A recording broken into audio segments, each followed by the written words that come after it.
پاکستان اور آذربائیجان میں $2 ارب کی سرمایہ کاری معاہدوں کو 1 ماہ میں حتمی شکل دینے پر اتفاق۔ وزیر اعظم شہباز شریف کا پاکستان آذربائیجان بزنس فورم سے خطاب، کہا دونوں ملکوں کی قیادت کے درمیان تعمیری بات چیت ہوئی، تجارت اور دفاعی شعبے میں تعاون کو مزید فروغ دیا جائے گا۔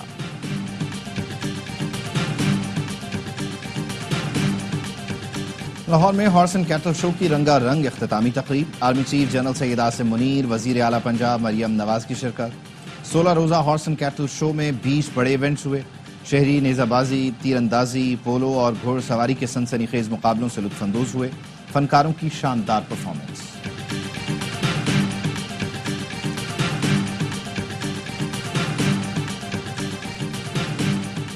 اور پاکستان میں چیمپئنز ٹرافی کا ہونا دنیا کو بھایا مگر بھارت باز نہ آیا۔ چیمپئنز ٹرافی پاکستان کے خلاف بھارتی میڈیا کا پھر جھوٹا پروپیگنڈا۔ بھارتی میڈیا نے چیمپئنز ٹرافی کے دوران تھریٹ الرٹ کا جھوٹا واویلا کیا۔ پاکستان کے کسی ادارے نے تھریٹ الرٹ جاری نہیں کیا۔ بھارتی میڈیا کا چیمپئنز ٹرافی کی افتتاحی تقریب اور میچز کے دوران خالی اسٹیڈیم کا ڈرامہ بھی ناکام۔ کیوی پلیئر راجن راوندرا کے موبائل فون چوری ہونے کا الزام بھی جھوٹا نکلا۔ وزیر اعظم کا آذربائیجان میں پرتپاک استقبال، صدارتی محل پہنچنے پر شہباز شریف اور آذری صدر غمگین ہوئے۔ وزیر اعظم کو گارڈ آف آنر پیش کیا گیا۔ برفباری کے دوران چاق و چوبند فوجی دستے نے شہباز شریف کو سلامی دی۔ دونوں ملکوں کے قومی ترانوں کی دھن بھی بجائی گئی۔ صدر آذربائیجان اور وزیر اعظم شہباز شریف کی 1-on-1 ملاقات بھی ہوئی۔ دو طرفہ تعلقات سمیت مختلف امور پر تبادلہ خیال۔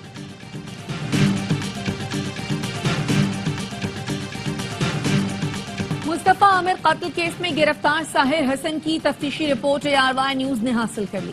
ملزم نے دوران تفتیش بڑے بزنس مین، سیاستدانوں اور دیگر کے نام بتا دیے۔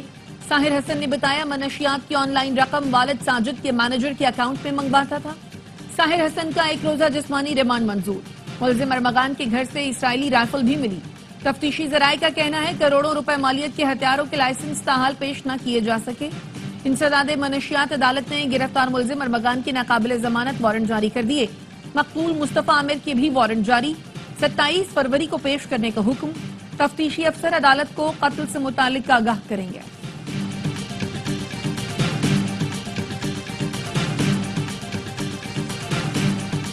میرا بیٹا منشیات فروش نہیں تھا، مقتول مصطفیٰ عامر کی والدہ کا کہنا ہے۔ عوام سے اپیل ہے مصطفیٰ کے لیے آواز اٹھائیں۔ وجیہ عامر نے انٹرویو میں کہا ارمغان کے لیے پھانسی بہت چھوٹی سزا ہوگی، ایسا جانور کسی صورت باہر نہیں آنا چاہیے، ملزم رہا ہوا تو زیادہ خطرناک ہو جائے گا۔ کراچی نیٹی جیٹی پل پر تیز رفتار ٹریلر نے مزید 2 افراد کی جان لے لی۔ ٹریلر کی کار رکشہ اور موٹر سائیکل کو ٹکر، کار پل سے نیچے جا گری۔ باپ اور بیٹا جاں بحق، ایک بیٹا زخمی، رکشے میں سوار شخص بھی زخمی ہوا۔ شارع بھٹو اس سال کے آخر تک مکمل کر لیں گے، ترقیاتی منصوبوں کی بروقت تکمیل یقینی بنائیں گے۔ وزیر اعلیٰ سندھ مراد علی شاہ کہتے ہیں ملک کا بڑا مسئلہ بڑھتی آبادی ہے، اسے کنٹرول کرنا ہوگا۔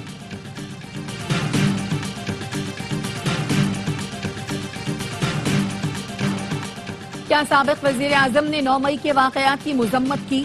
کیا تحریری جواب میں مذمت کی گئی ہے؟ جسٹس حسن اظہر رضوی کے سیویلینز کے ملٹری ٹرائلز کے خلاف انٹرا کورٹ اپیلوں کی سماعت کے دوران سوالات۔ وکیل نے بتایا بانی PTI نے 9 مئی کی تحریری مذمت کی ہے۔ انہوں نے کہا ہے جو ذمہ دار ہیں انہیں سزا دی جائے۔ مذمت کا مطلب یہ نہیں کہ بانی PTI سرکاری موقف تسلیم کرتے ہیں۔ جسٹس حسن اظہر رضوی نے ریمارکس دیے 1971 میں بھی فوجی تنصیبات پر حملے ہو رہے تھے۔ یہاں ایک سیاسی جماعت کسی لیڈر کے گھر، گورنر ہاؤس یا تھانے پر حملہ نہیں کر رہی، فوجی تنصیبات پر ایک ہی وقت میں مختلف شہروں میں حملے ہوئے۔ یہی صورتحال رہی تو انارکی پھیلے گی جو مستقبل کے لیے خطرناک ہوگی۔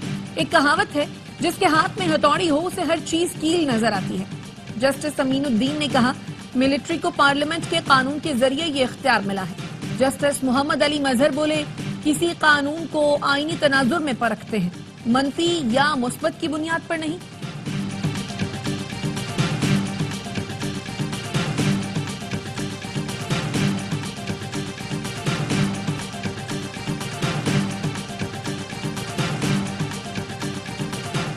رکن judicial commission Akhtar Hussain advocate مستعفی، استعفیٰ chairman judicial commission chief justice Yahya Afridi کو بھجوا دیا۔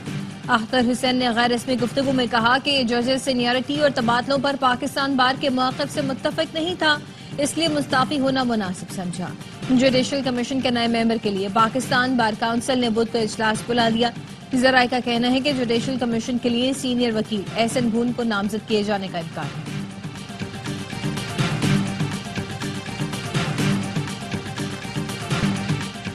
پی ٹی آئی رہنما عمر ایوب کہتے ہیں چیف جسٹس نے مجھے بطور اپوزیشن لیڈر ملاقات کی دعوت دی تھی، انہیں بتایا بانی، بشرا بی بی اور دیگر قیدیوں کے حقوق سلب کیے جا رہے ہیں۔ بانی پی ٹی آئی واحد سابق وزیر اعظم ہیں جن کا جیل ٹرائل ہو رہا ہے، کارکنان کے ساتھ پولیس گردی کی جا رہی ہے، اس طرح ملک نہیں چل سکتا۔ چیف جسٹس نے ان باتوں کو تسلیم کیا۔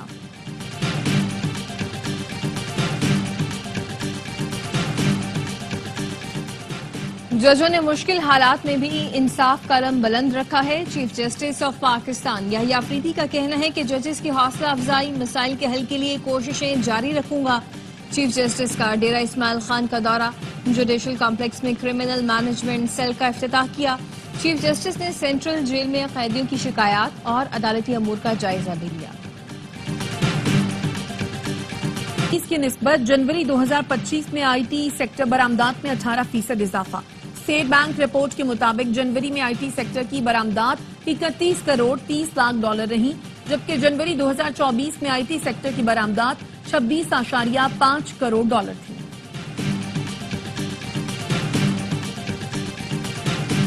ٹیکس نیٹ وسیع کیے بغیر پائیدار ترقی ممکن نہیں، لیکیجز اور کرپشن ختم کرنی ہے جس سے تنخواہ دار طبقے کو ریلیف ملے گا۔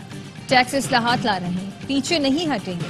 وزیر خزانہ محمد اورنگزیب کا پاکستان بینکنگ سمٹ سے خطاب، کہا پی آئی اے کو نجکاری کے لیے دوبارہ مارکیٹ میں لائیں گے۔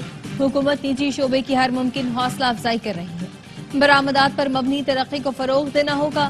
برآمدات میں محض ٹیکسٹائل پر انحصار نہیں کرنا، معدنیات کے شعبے میں بھی کافی صلاحیت ہے۔ بینکنگ سیکٹر نے ٹیکس ادائیگی میں تیل اور گیس سیکٹر کو پیچھے چھوڑ دیا۔ لاہور سمن آباد میں سابق وزیر میاں اسلم اقبال کے ڈیرے سے لاش ملی ہے۔ پولیس کا کہنا ہے سی آئی اے پولیس کانسٹیبل ارشد نے ڈیرے کے کوارٹر کو کرائے پر لیا۔ شبہ ہے کانسٹیبل ارشد نے کوارٹر میں ٹارچر سیل بنا رکھا تھا۔ ارشد کو تلاش کیا جا رہا ہے۔ مقتول کی شناخت کے لیے فنگر پرنٹس لیے گئے ہیں۔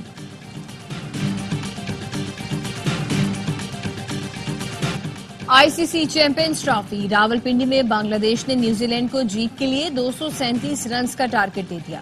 کپتان نجم الحسین 77 رنز بنا کر نمایاں رہے، ذاکر حسین نے 45 رنز جوڑے۔ بریسویل نے 4 شکار کیے۔ ولیم کی 2 وکٹیں، میچ میں کامیابی پر نیوزی لینڈ کی ٹیم سیمی فائنل کے لیے کوالیفائی کر لے گی۔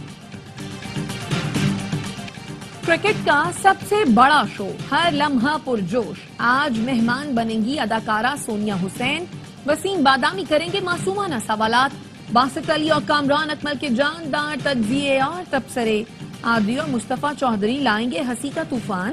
دیکھیے پروگرام ہر لمحہ پرجوش رات 11:03 پر صرف ARY نیوز پر۔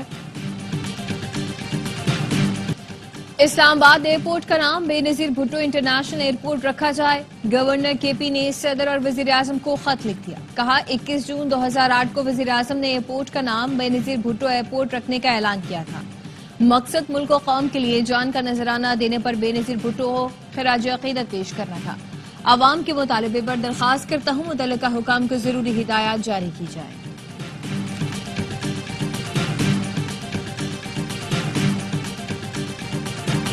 جماعت اسلامی کا رمضان کے بعد بڑی تحریک شروع کرنے کا اعلان، امیر جماعت اسلامی حافظ نعیم الرحمان کہتے ہیں شاہراہوں پر دھرنے، گورنر اور وزیر اعلیٰ ہاؤس کا گھیراؤ کریں گے، عوام سے مارچ کرنے کی اپیل کریں گے، حکومت کے پاس مسئلہ حل کرنے کے سوا کوئی راستہ نہیں ہوگا، بجلی اور گیس کے بلوں سے غیر ضروری ٹیکس ختم ہونے چاہیے۔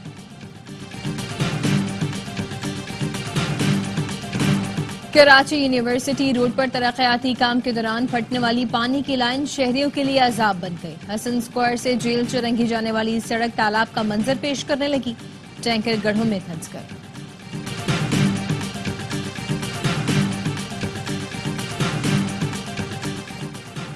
بزنس کارٹلز کی اطلاع دیں اور 2 سے 20 لاکھ روپے تک کا انعام پائیں۔ مسابقتی کمیشن نے گٹھ جوڑ سے اشیاء اور خدمات کی قیمتیں فکس کرنے والوں کے خلاف عوام سے تعاون مانگ لیا۔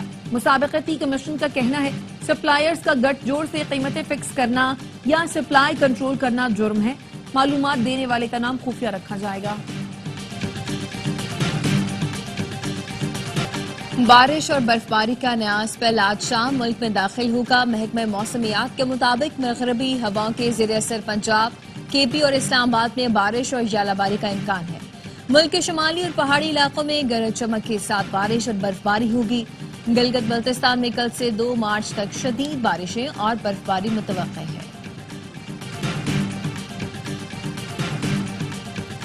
ARY نیٹ ورک کے صدر اور CEO سلمان اقبال کا دبئی میں وزیر داخلہ اور چیئرمین PCB محسن نقوی کے اعزاز میں عشائیہ. تقریب میں بھارتی کرکٹ بورڈ کے نائب صدر راجیو شکلا کی شرکت. سابق کپتان وسیم اکرم، سابق چیئرمین PCB نجم سیٹھی سمیت اہم شخصیات اور مہمان بھی عشائیے میں شریک ہوئے.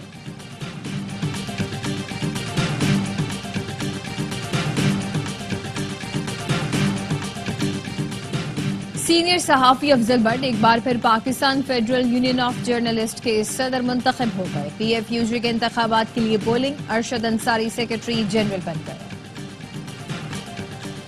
اسرائیلی وزیر اعظم جنگ بندی معاہدہ سے متاثر کرنے کے لیے گھناؤنا کھیل کھیل رہے ہیں. حماس نے اسرائیلی جیلوں میں قید فلسطینیوں کی رہائی تک اسرائیل سے مذاکرات سے انکار کر دیا. حماس رہنما باسم نعیم کا کہنا ہے کہ معاہدے کے مطابق طے شدہ 620 فلسطینیوں کی آزادی تک مذاکرات نہیں ہوئی.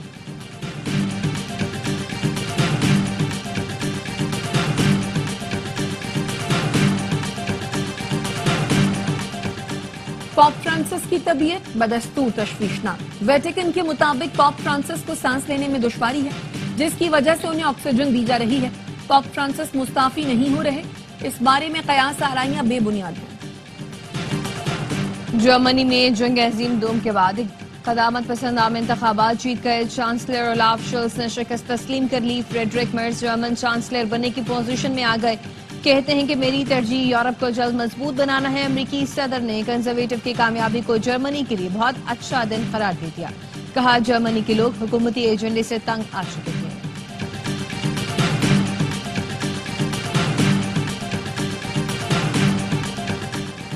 اقوام متحدہ کی سلامتی کونسل میں یوکرین پر نیوٹرل قرارداد پر آج ووٹنگ ہوگی. امریکی مشیر مائک والٹز کا کہنا ہے یوکرین پالیسی تبدیل کی جا رہی ہے. امداد کی ترجیحات پر نظر ثانی کرنا ہوگی. یوکرین کی اسٹریٹجک وسائل کی فروخت سے متعلق ڈیل بھی شامل ہے. یوکرینی صدر زیلنسکی کا کہنا ہے ایسی کسی ڈیل پر دستخط نہیں کریں گے جس کی ادائیگی 10 نسلوں کو بھگتنا پڑے. استعفے کے لیے امن یا نیٹو رکنیت کی شرط رکھتی.